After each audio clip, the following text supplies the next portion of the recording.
이 영상을 막 이렇게 찍기 시작했을 때가 막 가을이 시작될 무렵이었는데 지금은 이제 겨울이 시작될 무렵이 되고 있네요.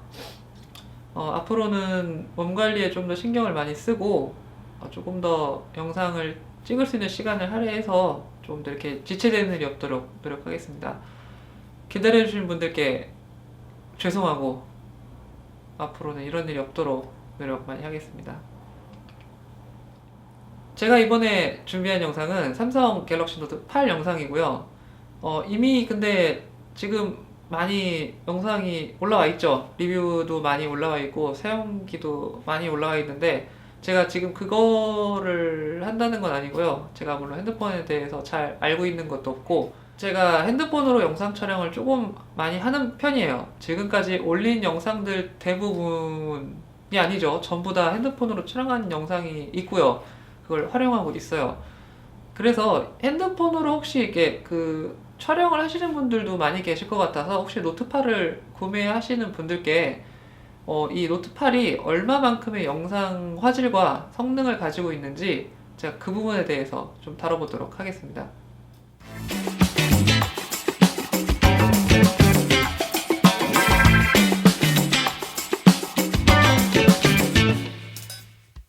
일단 사진에 대해서부터 얘기를 좀 해볼게요. 전면 카메라보다 화소가 조금 더 높아요. 전면이 800만 화소, 후면이 1200만 화소고요. 조리개가 생각보다 밝아요. 1.7하고 2.4의 스펙을 가지고 있어요. 제가 그동안 핸드폰을 아이폰만 사용을 해왔는데 지금 제가 썼던 마지막 아이폰이 아이폰 7이에요. 아이폰 7으로 사진하고 영상도 가끔씩 찍었는데 이번에 이제 노트로 바꾸고 나서 사진을 한번 봤는데 와, 조금 비교하기 민망할 정도, 네, 감히 비교하기 민망할 정도로 노트가 화질이, 그러니까 사진이 더 좋게 나오는 것 같아요. 제가 일전에 노트5도 잠깐 사용을 했었는데 그 노트5로 찍은 사진하고 노트7, 아니, 아이폰 7이랑 찍은 사진을 비교해봐도 노트5가 훨씬 나았어요. 그러니까 아이폰이 유독 이상하게 사진하고 영상 쪽이 다른 플래그십 핸드폰에 비해서도 좀 떨어지는 편이었는데 노트 8은 정말 압도를 하는 것 같아요. 그리고 그러니까 노트 디스플레이 자체가 사진을 찍으면은 그 사진이 정말 잘 나오게끔 보여줘요. 이거는 사진 화질이랑 관계는 없는데 디스플레이랑 사진 나오는 거랑 조화가 너무 잘 되다 보니까 이게 사진이 정말 잘 나오는 것처럼 느껴지고 실제로 이거를 컴퓨터에서 확인을 해보면은 사진이 정말 마음에 들게 잘 나와요.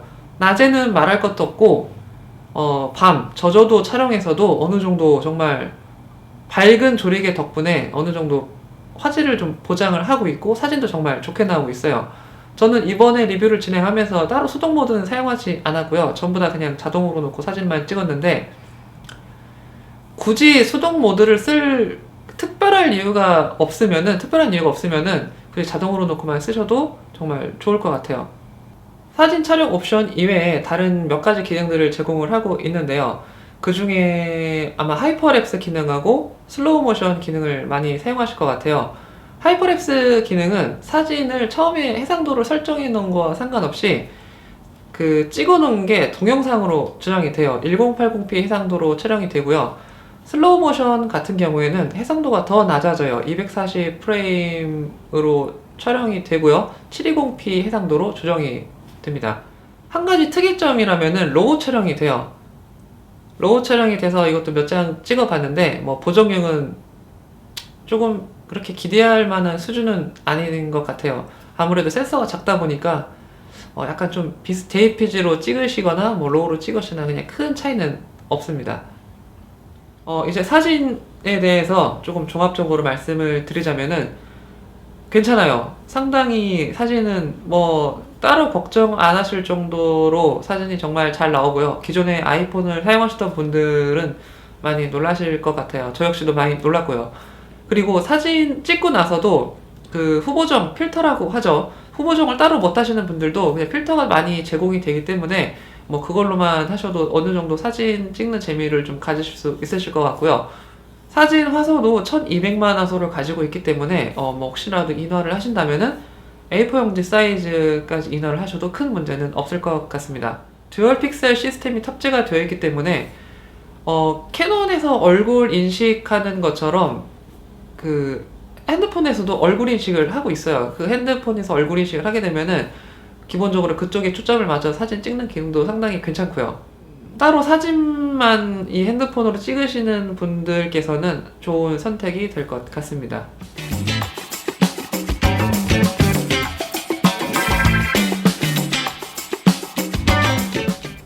이제 영상에 대해서 제가 말씀을 드려야 될 것 같은데, 제가 오프닝 때 그 노트8로 찍은 영상들을 앞에 넣을 생각이에요. 그래서 지금 어떻게 될지 모르지만 아마 먼저 보시고 이걸 지금 보고 계실 것 같아요.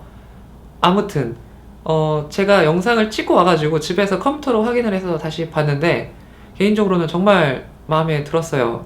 뭐 화질도 화질이겠지만 표현력도 기대했던 것보다 훨씬 좋았고요. 이걸 가지고 뭐 기타 짐벌로 같이 연결해서 사용을 하시거나 기타 정말 간편한 촬영에서는 정말 돋보이는 촬영 도구가 아닐까 생각이 들 정도예요. 어지간한 액션캠보다는 물론 화질도 훨씬 더 좋고요. 그 다음에 뭐 기타 후보정도 개인적으로는 더 많이 잘 먹는 것 같아요.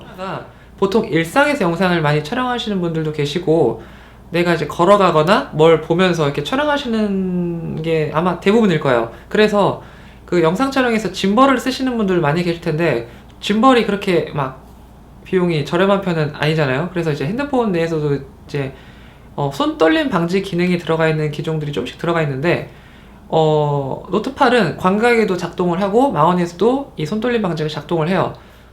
이게 제가 정확하게 본 건 저도 이제 들고 다니면서 촬영을 해가지고 정확하게 본 건지는 모르겠는데 손떨림 방지 기능을 켜놓고 걸어가면서 화면을 보면은 보통 이제 저희가 DSLR 같은 경우에는 손떨림 방지 기능을 켜놓고 렌즈를 뭐 이제 촬영을 하면은 저희가 눈으로 약간 손떨림 방지가 보게 되는 광경을 좀씩 볼 수가 있잖아요.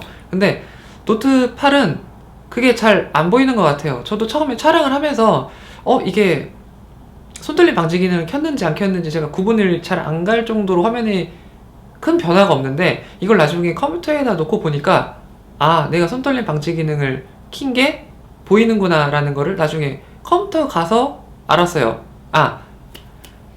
역시 이거는 촬영 이후에 핸드폰 내에서도 확인을 할 수 있는데 찍는 도중에 이게 손떨림 방지 기능 켜 있는지는 조금 확인이 힘든 경우가 있어요.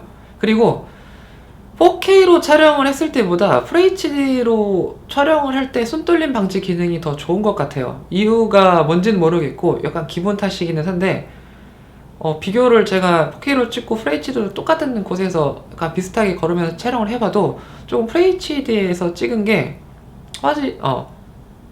그 손떨림 방지 기능이 좀 더 좋게 작용을 하는 것 같습니다. 근데 또 의아한 거는 4K로 찍고 나서 제가 FHD로 바꾸면서 이렇게 번갈아 가면서 촬영을 하고 결과물을 컴퓨터에서 확인을 해봤는데 화질 차이가 조금 있어요. FHD가 더 안 좋게 보여요. 저는 그래도 좀 비슷비슷하게 나올 줄 알았는데 확연히 조금 차이가 나는, 확연히까지는 좀 하여튼 차이가 조금 나는 게 보이실 거예요. 약간 화질 저하가 생기는 게 좀 있습니다.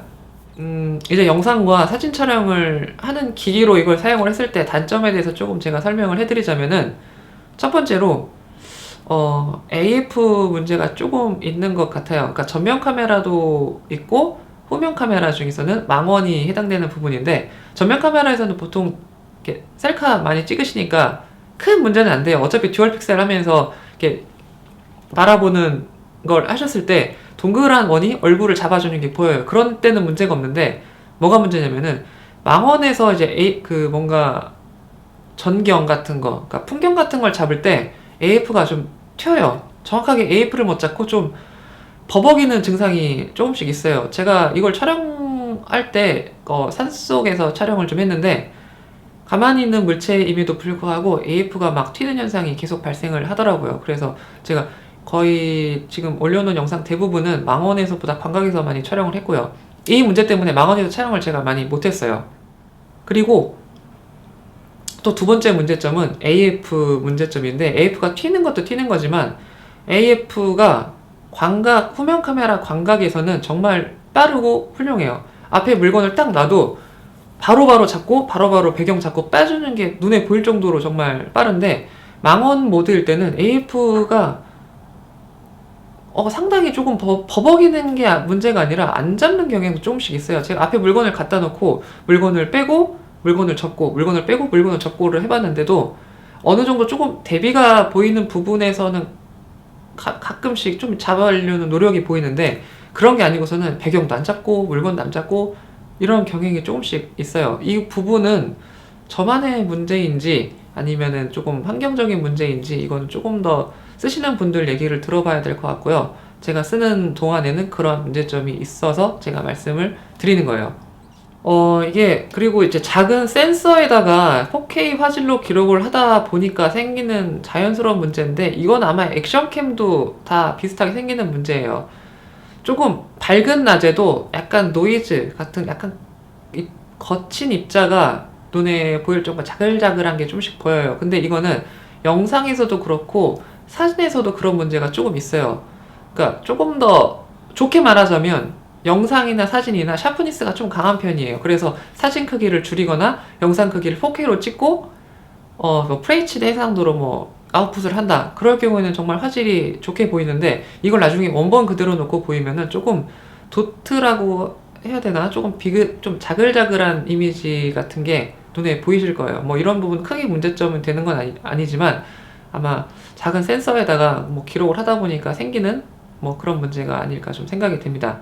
이제 다음 문제점인데, 노트 8은 잠금 해제를 할 수 있는 게 지문 인식이 있고 패턴, 그리고 이제 홍채, 제가 이 세 가지를 쓰고 있어요. 근데 주로 쓰는 거는 지문을 제일 많이 쓰는데, 지문 인식을 하려면은 카메라 뒤에 있는 곳에다가 이렇게 손가락을 올려놔야 돼요. 근데 손가락을 올려놓으면서 카메라 렌즈를 건드리는 경우가 종종 있거든요. 그렇게 되면은 지문이 묻게 되고 화면이 뿌옇게 돼요.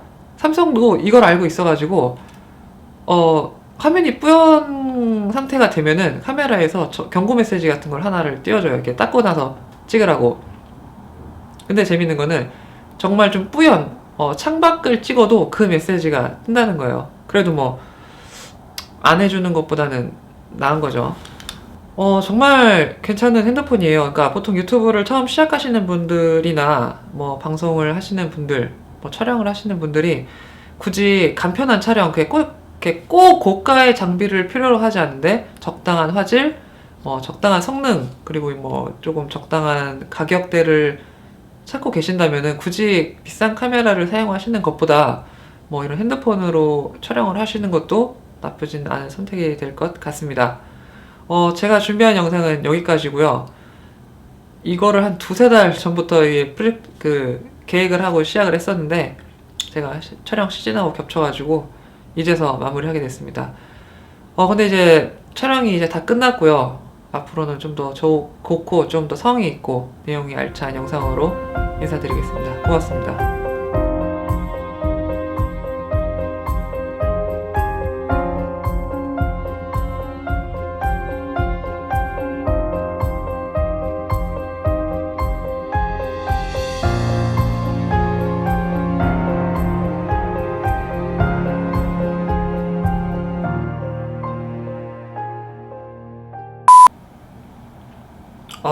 지금 막 편집을 끝내고 이제 인코딩을 해서 올릴 건데, 편집한 영상을 지금 다 보니까 솔직히 마음에 안 들어요. 원래는 이거를 되게 야심차게 준비를 하고 핸드폰으로만 다 찍었었거든요. 핸드폰으로 다 찍고 핸드폰으로 이제 거의 편집을 하려고 했었는데, 제가 이제 안드로이드를 거의 처음 써보는 거라 파일을 이제 전송하고 백업할 때 제가 실수를 해가지고 찍었던 걸 다 날렸어요. 그래서 결국에 다시 이제 카메라를 가지고 이제 소스 촬영이나 저를 찍는 것도 전부 다 다시 촬영을 한 거고요. 그래서 좀 더 많이 늦은 것도 있는데, 좀 그렇게 너무 질질 끌면은 제가 다음 컨텐츠를 촬영하고 찍는 거가 너무 더 늦어질 것 같아가지고 지금 이렇게 마무리를 하게 됐습니다. 앞서 제가 말씀을 드렸지만 다시는 이런 일이 없을 거고요. 조금 더 제가 이제 조금 알 것 같아요. 어떤 식으로 이제 촬영을 하고 어떤 식으로 이제 진행을 하면 조금 더 좋은 정보, 그러니까 알짜 정보들만 이렇게 알려드릴 수 있을지 조금 이제 방향성이 좀씩 잡히는 것 같아요. 이번까지만 잘 참아주시고요. 앞으로는 정말 이런 일이 없도록 제가 약속을 드리겠습니다. 다시 한번 죄송하고요. 기다려주신 분들께 고맙습니다.